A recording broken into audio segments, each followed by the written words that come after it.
I know Alison was asking who you are and where you work. Can I just check about what jobs you do? So how many of you are police officers? Okay.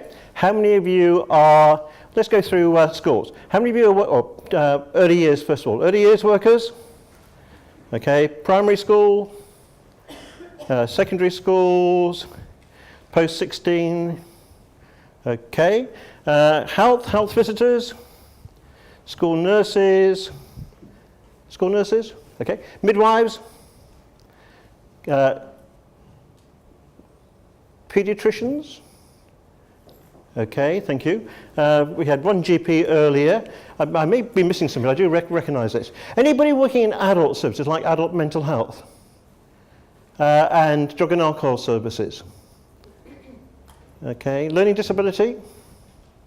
Thank you. And if I'm thinking about social work now, how many of you are social workers working in children's services? And how many of you are social workers working in adult services? And okay, thank you. Youth service? Both statutory and voluntary? Now, this is where I get into trouble because somebody is sitting here feeling offended that I've not mentioned them. Who have I not mentioned? Who's here? What do you do? Children's community nurse. Thank you. Early help. I said early help, honest. I do remember that. Okay. Okay, got that? Safeguarding services. Yeah, what professional? Okay, all right, thank you. School effectiveness. School? Effectiveness. Okay, thank you. I'm in neonatal nurse. You're? Neonatal. Thank you. Looked after children health. Brilliant. And one at the back.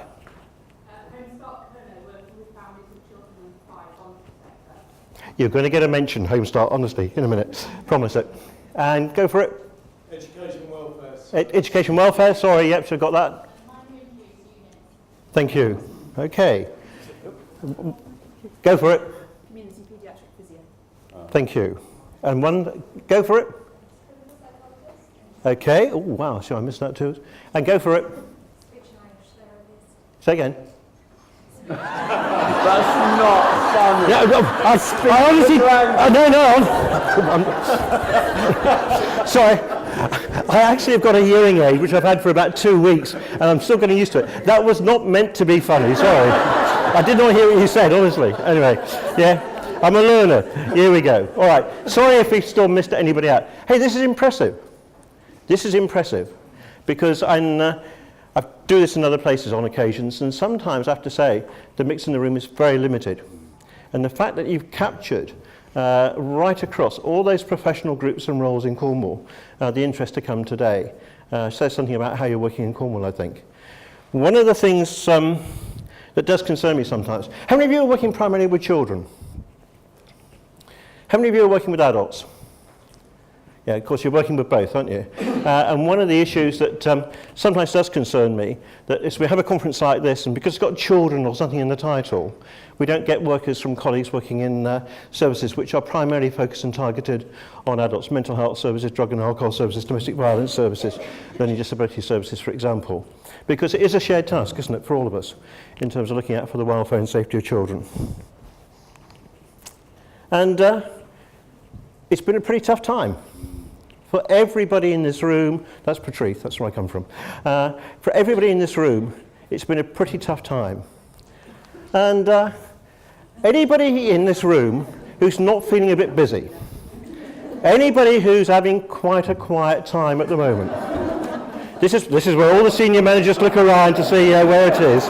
Okay, right, we can put some more work there. Okay, and I'll tell you why you are feeling busy. And this is for every profession, every worker, every agency in this room.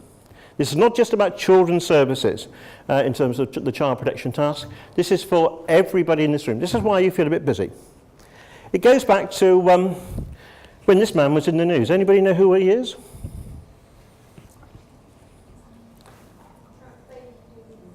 It's the Baby P story. And this is Jason Owen. This was the brother of Stephen Barker. And Stephen Barker was the boyfriend of Tracy Connolly. And this story broke in November 2008. Peter and you recognise that picture. Peter died in August 2007, and those three adults, on November the 11th, 2008, were found guilty of causing or allowing Peter's death.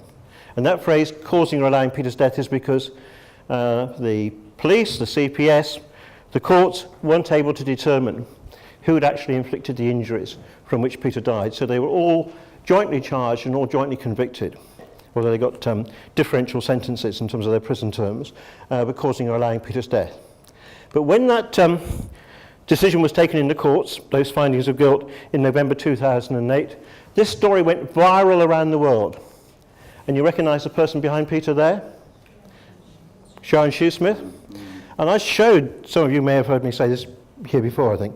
I showed this little collage right over in the Altai Republic in Russia, right over on the border in Siberia with Mongolia, to about 200 Russian social services directors and policymakers in 2010. They weren't sure of the names, but they recognised the people, and they knew the story. This had gone right around the world. And these, so I'm aware that this may turn up on YouTube or something, so I have to be careful what I say here. But if you feel the need to boo at any stage, you're allowed to, okay? I'm all up for a bit of audience participation. Sorry, but we won't ask for if it's a contrary opinion, all right. But you'll recognise who those people are? Yeah. David Cameron and Rebecca Brooks. Yeah. Rebecca Wade before. And David Cameron in November 2008 was the leader of the Conservative opposition. Rebecca Brooks was the editor of the Sun newspaper. And they made a campaign up. They prepared it before, they knew this case was coming to a conclusion in November 2008. They prepared the story, and the story was not, we need more resources for all of you in this room to be protecting children well. The story wasn't, we need tougher sentences to deter people from abusing children, and if they abuse children, to punish them more severely. The campaign which they launched was targeted at the professionals who'd worked with the Connolly family. And within that group of professionals, they targeted, in particular, the social workers and those managers working within children's social services within Haringey Council. Haringey. I said Haringey, didn't I? Highgate, you said. Oh, Highgate, sorry, Haringey. And day after day, week after week, in November 2008, the Sun ran front-page stories and inside spreads demanding the sacking of those workers. It launched a petition. It claims it was signed by 1.6 million people in about 10 days, which was delivered to Downing Street. And although the story was focused on the social workers, there are a whole range of professionals who got caught to some extent in the flat. There was a health visitor involved with the family. Just out of interest, so you know the Baby P story, don't you? You know the Baby P story. How many siblings did Peter have? How many, sorry? Siblings did Peter have? 2? 3. He had 3 sisters.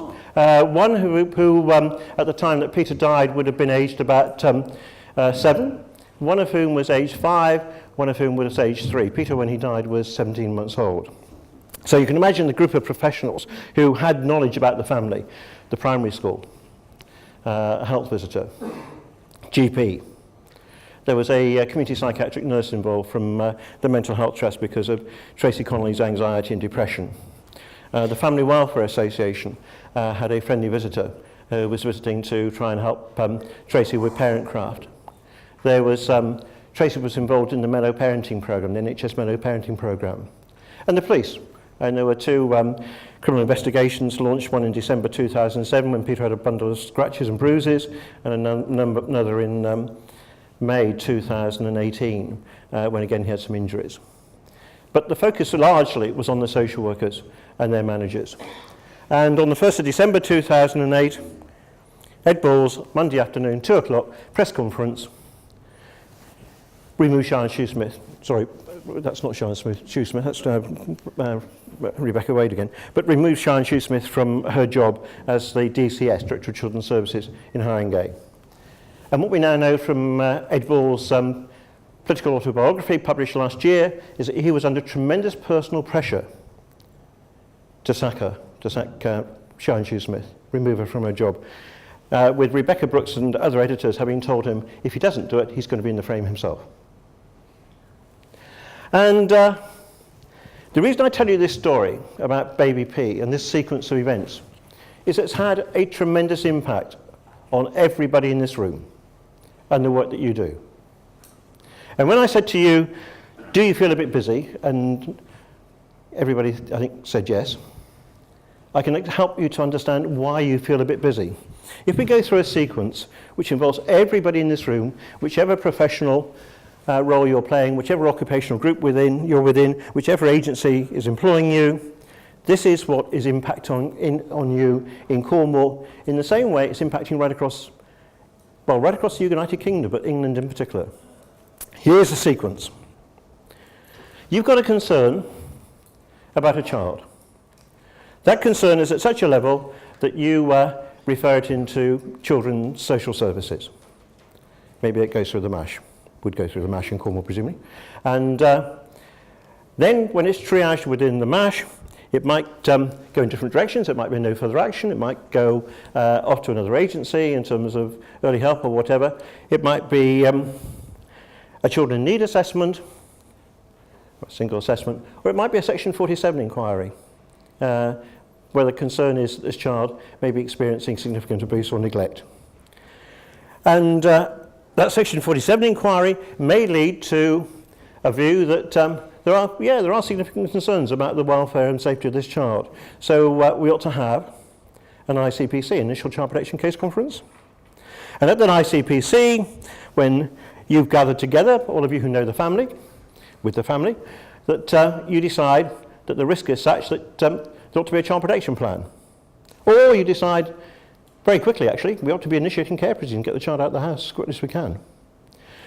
But at that child protection plan, you set a process in place, both to monitor, but hopefully to assist the family to care well for the child. If on review, that's not working well, and indeed you have a continuing concern, indeed maybe an increased concern about the welfare and safety of that child, care proceedings might be initiated. And at those care proceedings, an order might be made removing the child from the family in terms of a care order. That's a sequence, isn't it? That's what you do in Cornwall, that's what we do right across England. Now just look at these figures. If I should say to you that since November 2008 and the breaking of the Baby P story, that there's been a 15, 20, 25% increase in that activity across that sequence. Hey, that's pretty big, isn't it? That's a lot of work. This is time-consuming activity, isn't it? And there's a whole bureaucracy and proceduralization built up around this, which gobbles up time, and sometimes actually takes up that time that you might have been able to give to families and to children. But 25% would be a big increase in that workload, wouldn't it, over the last 10 years? Section 47 inquiries have increased by 122% over the last 10 years. They're now running at over 570 new Section 47 inquiries, on average being initiated every day in England. Every day of the year, Boxing Day, Christmas Day, Saturdays and Sundays. Every day, the average at 570 new inquiries being initiated every day. 122% increase in Section 47 inquiries. They may be taken by a single agency or they may be taken between social workers and police officers. ICPCs have increased by 81% over that period of time. Almost 80,000 initial child protection case conferences within the past year. In fact, this is now out of date because the figures only come up to 31st of March 2018. We won't get the figures for the 31st of March 2019 until about October, November time. So these figures are already out of date. It's probably running at about 90% now. It's not slowed down. Yeah. And the ICPC followed by a case conference and a child protection plan, 84% increase. Those have gone up in terms of child protection plans from 29,000 in 2008 on the 31st of March to 54,000 almost on the 31st of March 2018. And In terms of care proceedings, can you see where that step change took place in terms of the number of care proceedings being initiated by local authorities? That's November 2008. That's when the Baby P story hit the media. And instantly, right across the country, there was a response from local child protection systems in terms of many more children being the subject to care proceedings. And 130% increase in care proceedings, 130% increase in care proceedings. The graph's slightly out of date, but 130% increase in care proceedings since 2008, 2009. These are massive increases. These are massive increases. And the number of children in care, up by 26%, from 60,000 to 75,000 over the past 10 years. Why? Well, the Baby P stories never stop being told. And 2 weeks ago, the Sun had a bit about Baby P, because often when they tell another story, they refer it back to Baby P. Sometimes to Baby P and Victoria Climbié. But Baby P still gets talked about within the media when another child protection concern hits the media's attention. Hey, you have children that die in Cornwall, don't you?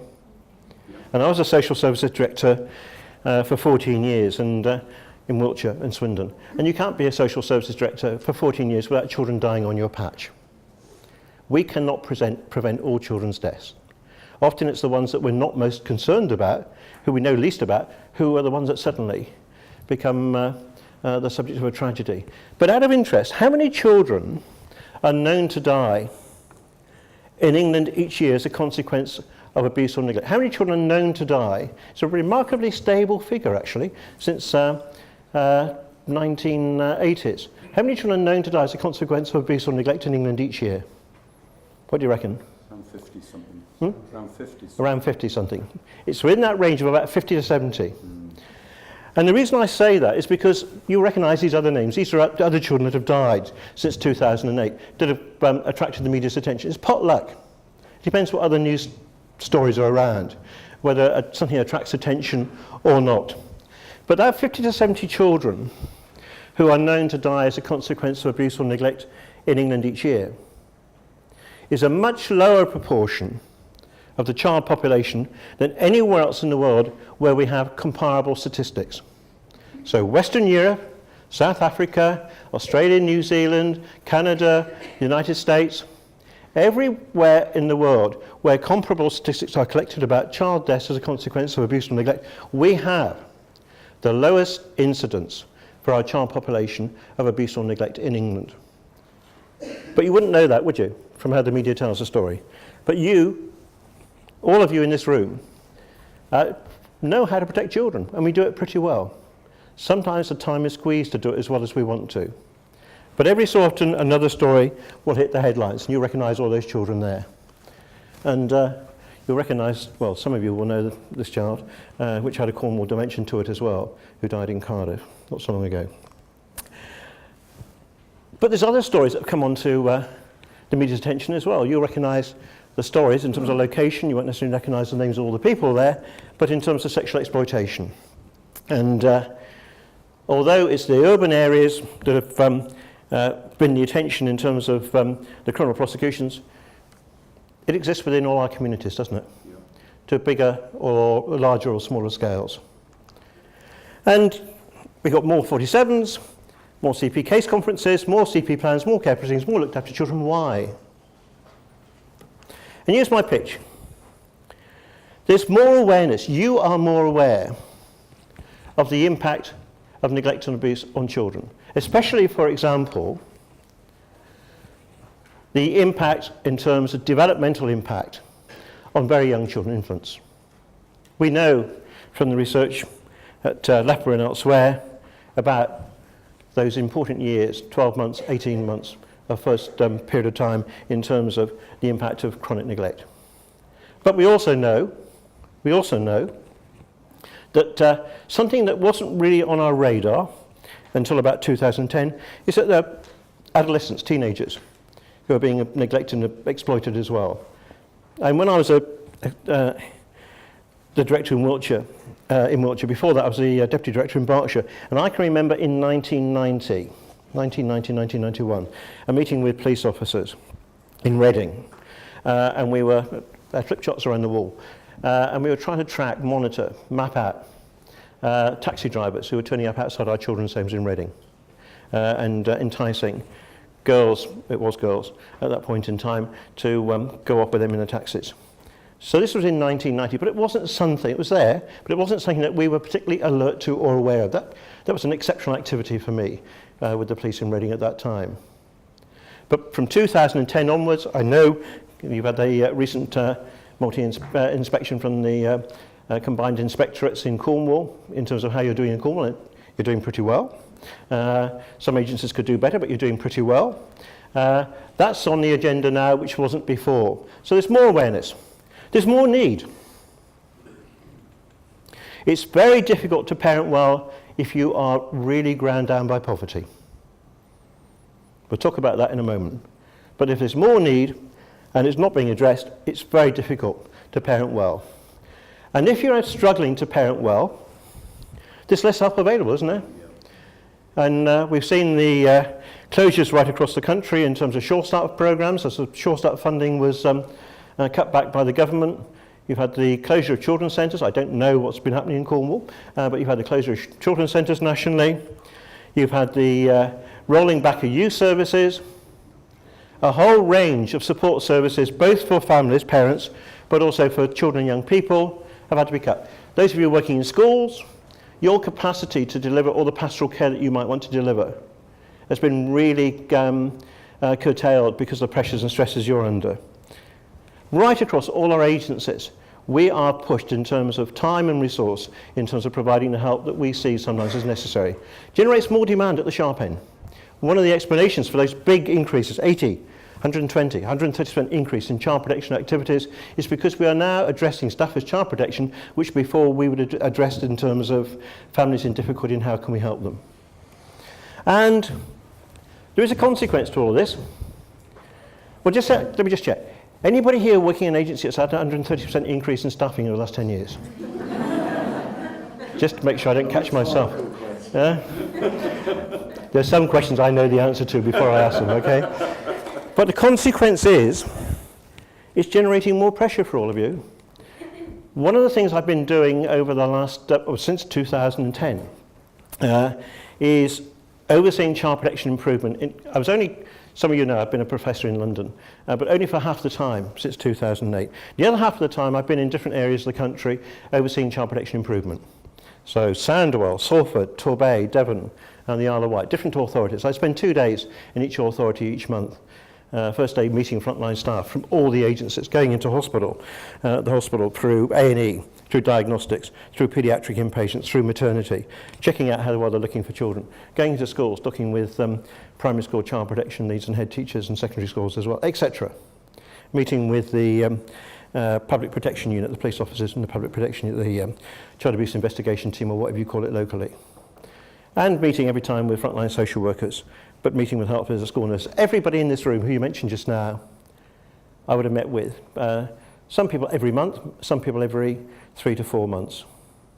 And one of the things that started to concern me was how you were having to cut corners, how you were having to close work down to take new work on, sometimes prematurely, but also with the weight on your shoulder of knowing that if something kicked off, there'd been a tragedy, you may be one of those media stories out of those 50 children who die a year, 50 to 70 children who die each year, and you can never predict that.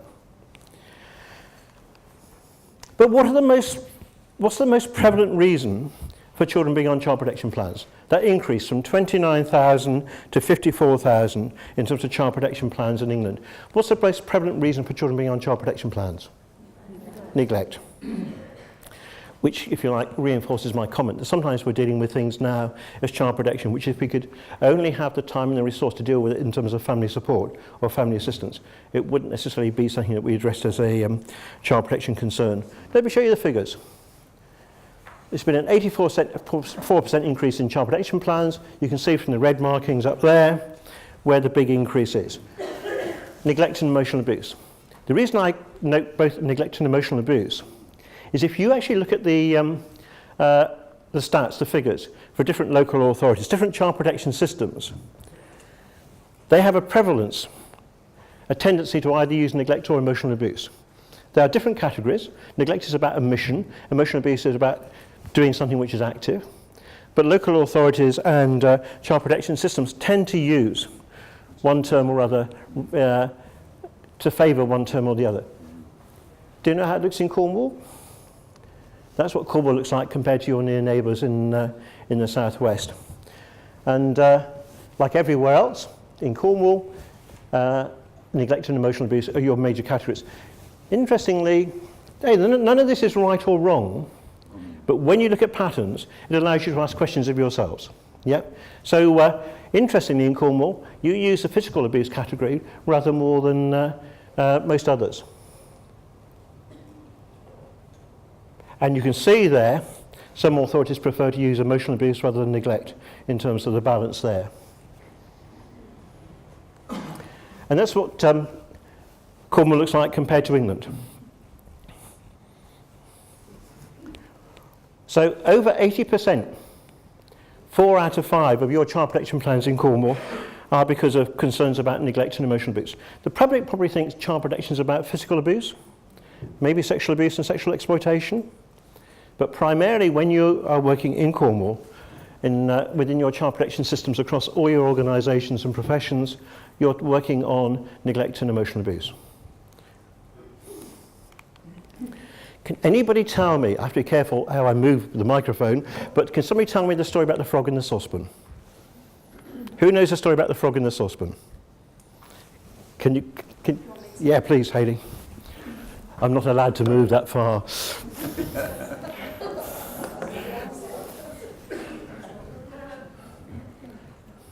So this is a story about the frog in the saucepan. Okay, so if you were to drop a frog into a boiling pot of water, it would jump out immediately, obviously. However, if you put the frog in the saucepan, put the lid on it, and put cold water in there, and then put a low heat on, the frog would not jump out. It would just stay there and cook. Thanks for that. Have you tried this?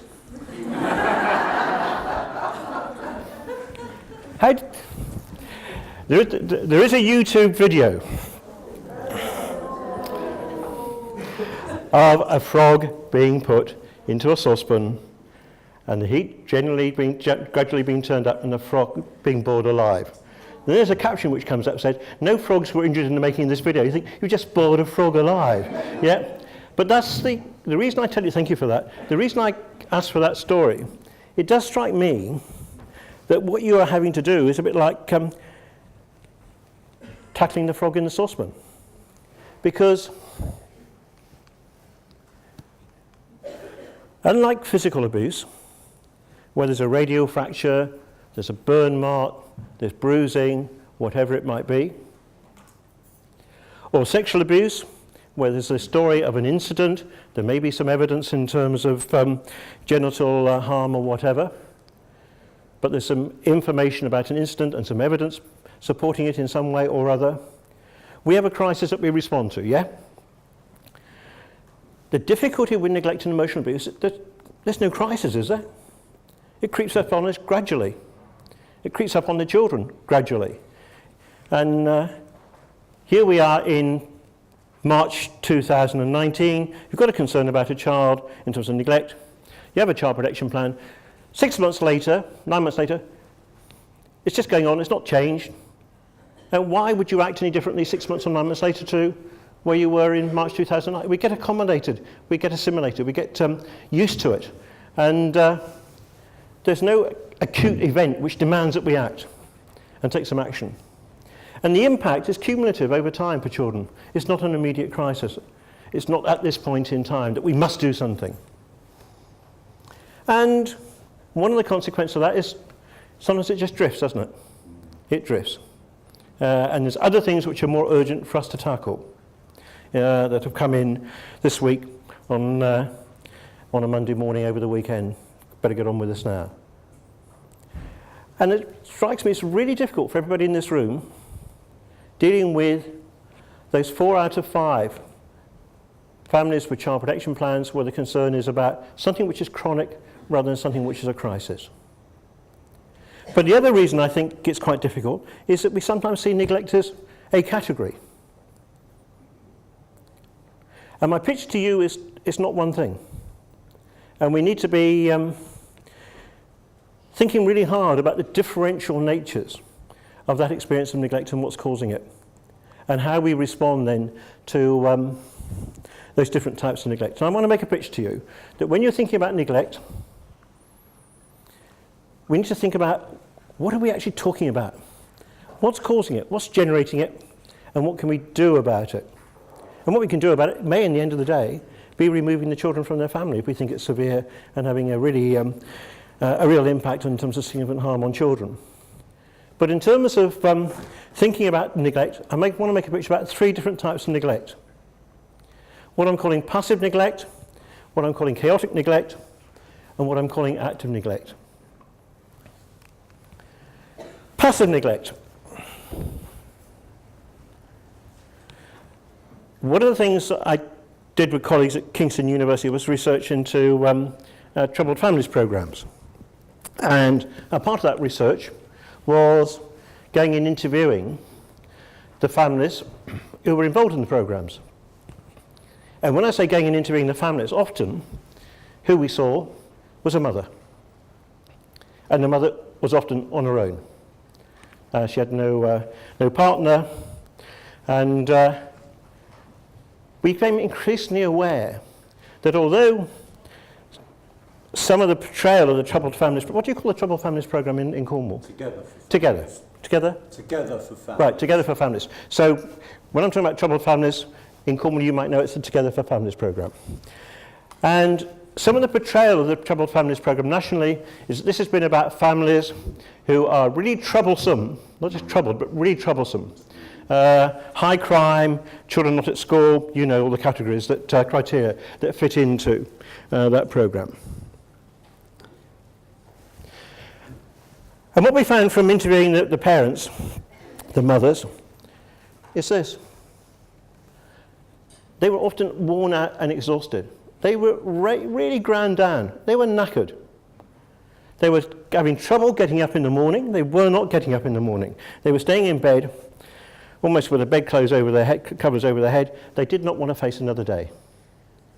They weren't getting their children ready for school. The children were probably staying in bed, not getting to school as well. We're not talking about big families here. We saw one family which had 5 children. Most of these families had 1, 2, maybe 3 children. These were not big families in sense of, what the kind of myth might be. But what we saw was mothers who were ground down, living on their own, usually in pretty awful accommodation.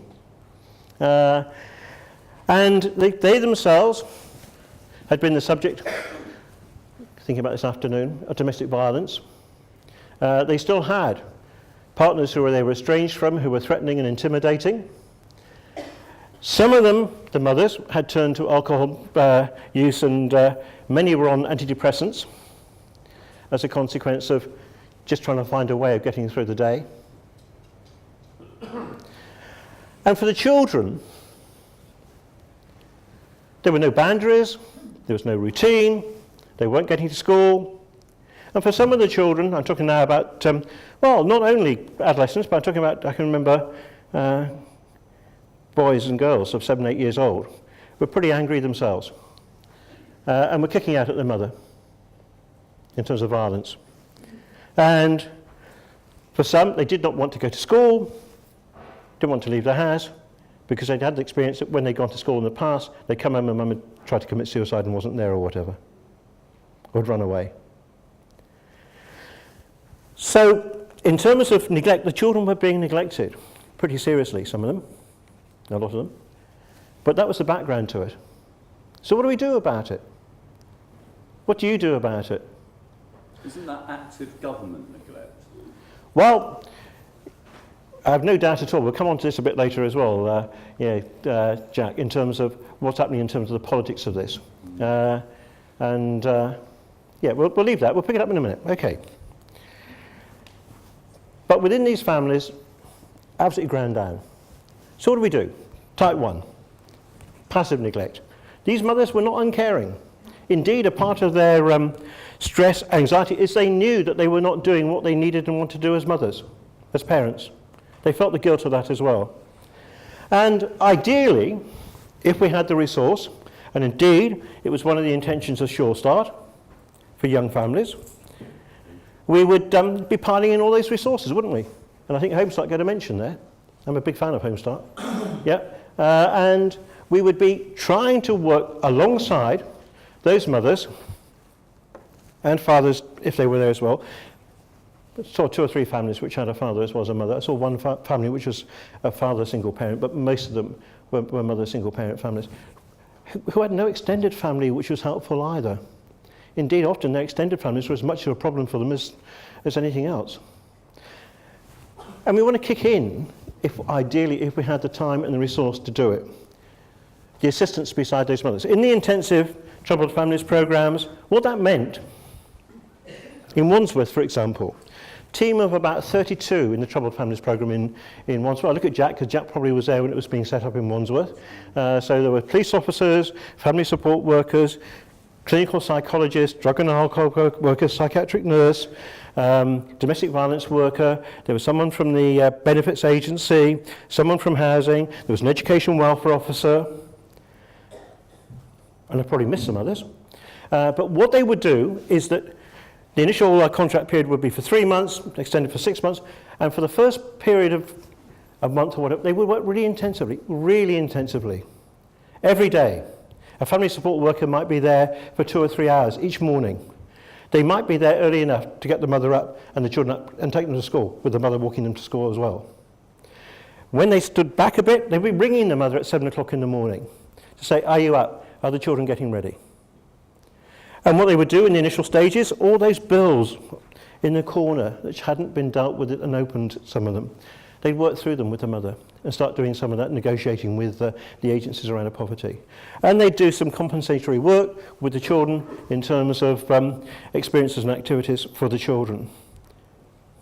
And because it was multi-agency, they had links back to all the agencies. Because one of the things that the mothers were saying, we are overwhelmed by the number of people who are making demands of us and coming and telling us to do this and that. So there'd be a key worker role, and the role of some of those other workers in the team was to hold off the pressure from those other agencies.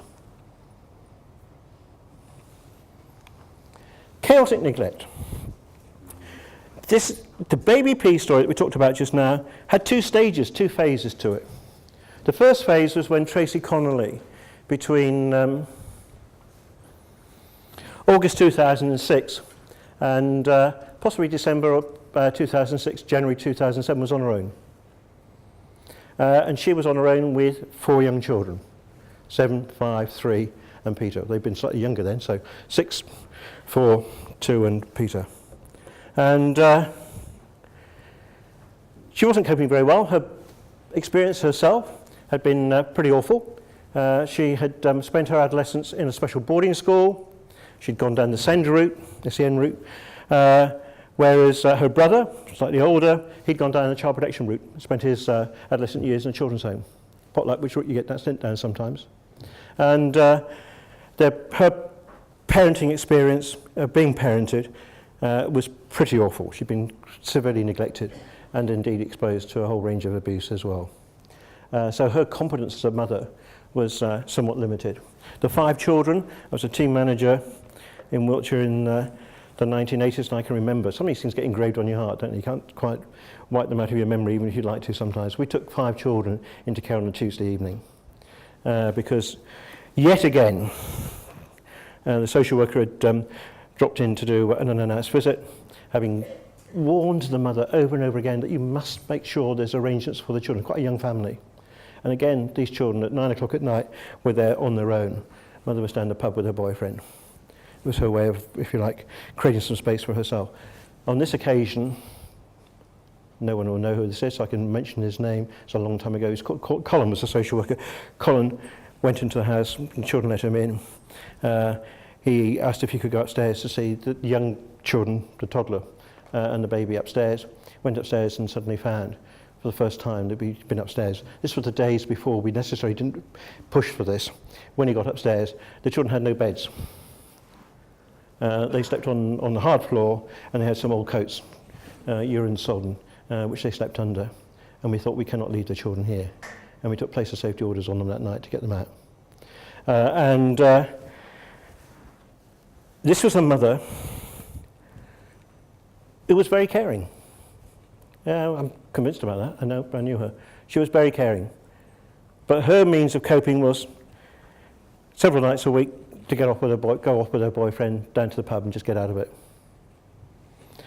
And these were mothers who were not, these were mothers, again, talking about mothers here, because they're both, again, single parent mothers. It doesn't have to be this way, but they were. Who weren't uncaring, but their life was pretty chaotic. They were actually mothers who were, if you were at the local school, both had children at local primary schools, Tracy Connolly in Haringey, the mum here in Wiltshire, she was at the school all the time, and a secondary school as well in Wiltshire, because she had a range of ages going up to secondary school age, demanding that the school do things better for her children, swearing, abusive to teachers, because she didn't think that her children were getting their share of attention or time or whatever. She was a real champion for their children, but back at home, life was out of control. What to do? Unlike the passive one, this is one where we have to do a lot of challenging. We have to drive home that this is not acceptable. The energy that you're expending in this way is not helping your children, but you have the energy and you have the commitment. Let's get it properly directed. Challenge the current behaviours. These are mums also, part of their behaviour with the schools, for example, who thought that everybody was against them and that everybody was out to get them. So building up the esteem of the mother. These are mothers who weren't exhausted, they were very active, but they were directing their energy unhelpfully. And some of them, like Tracy Connolly, had had very poor parenting experiences, didn't know much about parenting well, nor in terms of homemaking. So doing some of that parent work and homemaking skills. And again, intensity. These are not things that you can knock off, that I can knock off by seeing somebody once every 2 or 3 weeks. It requires initially an intensive input, which is where we really struggle because the government does not give us the time or resource to make that intensive input. And what we do instead is we get into the child protection, monitoring and surveillance process. Third type of neglect, active neglect. And I put some names that you will recognise. Some of you won't recognise Maria Cornwall, but you'll recognise Daniel Palker, and you'll recognise Victoria Climbier, and you know Peter Connolly, yeah? In all of these sequences and stories, in fact going back to Maria Cornwall as well, what we had, and in every instance, this time it was a man who was the perpetrator, a man who was both creating the neglect that a child, because it wasn't necessarily all the children in these families, but a child or children was experiencing. And in each instance, that neglect escalated to actual physical abuse. And there's something here about Daniel Palker. You know Daniel Palker in Coventry? Yeah? 2012, 2013. You know, Baby P in Haringey. You may not know that both Daniel Palker and Peter Connolly were living with their mothers, and their mothers were pregnant again at the time they died. And the mothers were pregnant again at the time that Daniel died and Peter died, with the baby that she'd conceived being the baby of her new partner. And one of the things I suspect is that there was a high degree of jealousy on the part of the new partner about the male child of a previous partner, which is why the male child got targeted rather than the girls in the family. Because that's what happened both in the Peter Connolly family and in the Daniel Palker family. The company director down there, sorry, I do reminisce a bit, but it helps you to understand some of the things I'm talking about. When I was the director in Wiltshire, up in North Wiltshire, the social workers up there, along with staff in a primary school up there, along with a GP up there, had concerns about 3 children who were primary school age, who were very smartly dressed, apparently very well looked after, but withdrawing more and more and more within the school, and not able or willing to give an explanation themselves about what was going on, but becoming less and less happy, quite distressed, and just withdrawing. Staying together a lot and not engaging with other children or with other adults. Education and welfare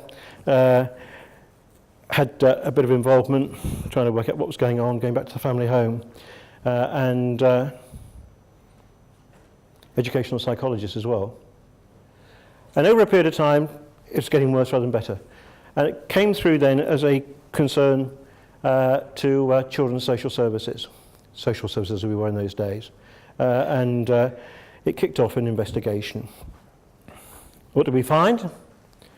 What we found was that these children, who lived in a nice house out in an affluent rural community in North Wiltshire, when they went home from school, had to go up in the loft. They lived their lives out of school up in the loft. Weekends, evenings, holidays, school holidays, in the loft. They were not to be around when the father came home. The mother was intimidated by the father. The children had to be out of sight. They were only allowed to come down to go to school. There's some play equipment, some games, whatever, up in the loft. Mother took the food up to them. They had to be out of sight. The father did not want them in his way. And when we became aware of this and started to take it on as a significant child protection concern, the father, who was very well connected politically, suddenly I started getting, as Director of Social Services, phone calls from local councillors saying, why are you going and visiting this family? Yep, this is a good family, well respected in the community, get off their back. And I had to have a conversation, I remember, over a cup of coffee with a couple of councillors separately saying, hey look, don't get yourself into difficulty with this, we're doing what we have to do. And then what did the father do? He initiated a complaint, and he thought he could put us off with a complaints procedure. So I remember having a contact directly with the father saying, I hear your concerns, this is how they're being dealt with, but we have concerns also about your children which we need to get to the bottom of. This is what we will still be doing. But in terms of active neglect, this is of a different nature. This is pretty acute. This is a crisis. It's about power and control. It's just like domestic violence indeed. In these families, Tracy Connolly was controlled in the end by the 2 men who moved into her house. Daniel Parker's mother was controlled by her abusive new partner. It's about power and control, often about power and control over the other adults in the house, maybe the mother, but also about the children. There's all those factors there which tie in with domestic violence. Indeed, that neglect might escalate to violence very quickly, as it did with, in the end, Daniel Parker and Peter Connolly. And it requires a differential response from us. And I look over that side of the room where a lot of police officers put their hands up earlier. This is about tackling the perpetrator as much as anything else. It's not about trying to improve parenting. Get stuck into it quickly, if that's what we think we're seeing. It might mean getting an order from the court to remove the father, injunction. From the house, or whatever, the man, who may not be the father. So my pitch to you is that when we talk about neglect, the 4 out of 5 plans that you have in Cornwall, we need to be thinking hard about what actually is behind that and what type of differential response across all our organisations can we give it. And I think I've got about another 5-7 minutes, is that right? So, anybody know who that is?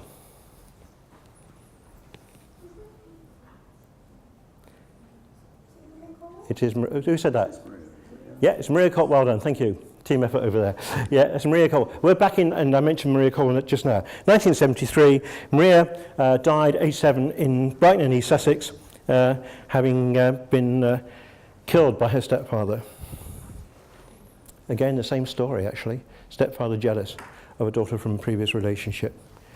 The reason I show that's anybody who worked in social work will know that Community Care magazine, it used to be a print magazine, it's not all online now, but that's the first edition of Community Care in 1973, when the big inquiry into the death of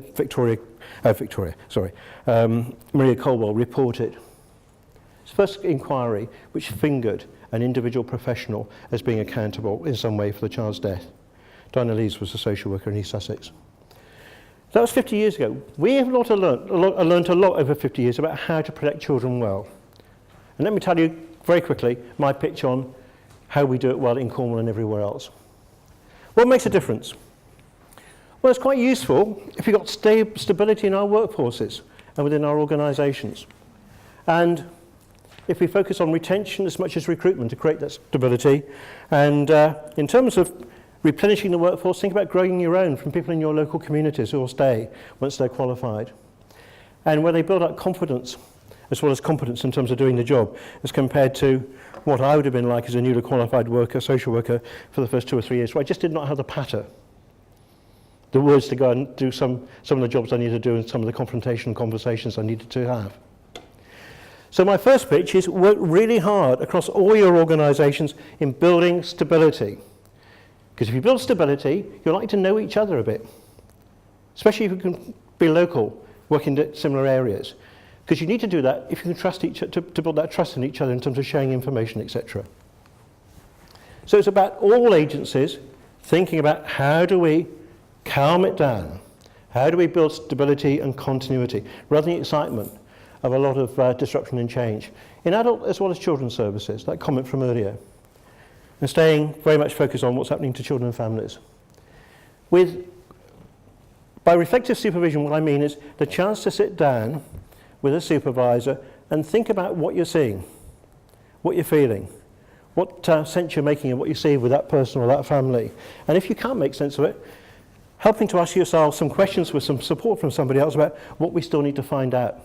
Go back and have that conversation. Contact that colleague in that agency. Let's see if we can build the picture up a bit more. And with senior managers who stay really close to frontline practice.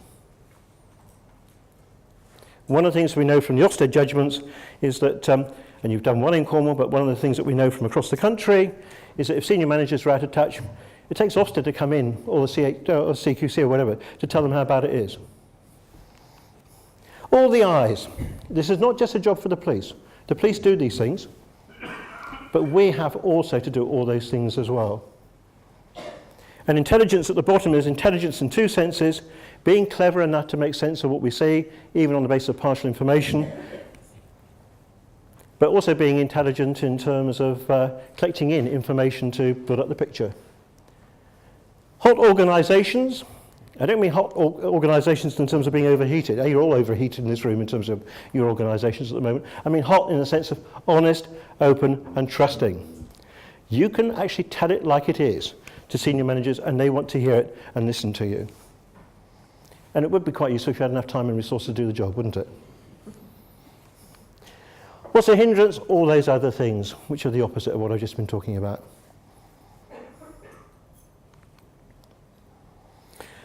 I don't want to talk about constipated organisations for too long, but it would be good to have a clear out from time to time, wouldn't it? Yeah? One of the things with all those serious case reviews, do you know how many we do? We do about 150 to 200 a year. I know they're not called that now.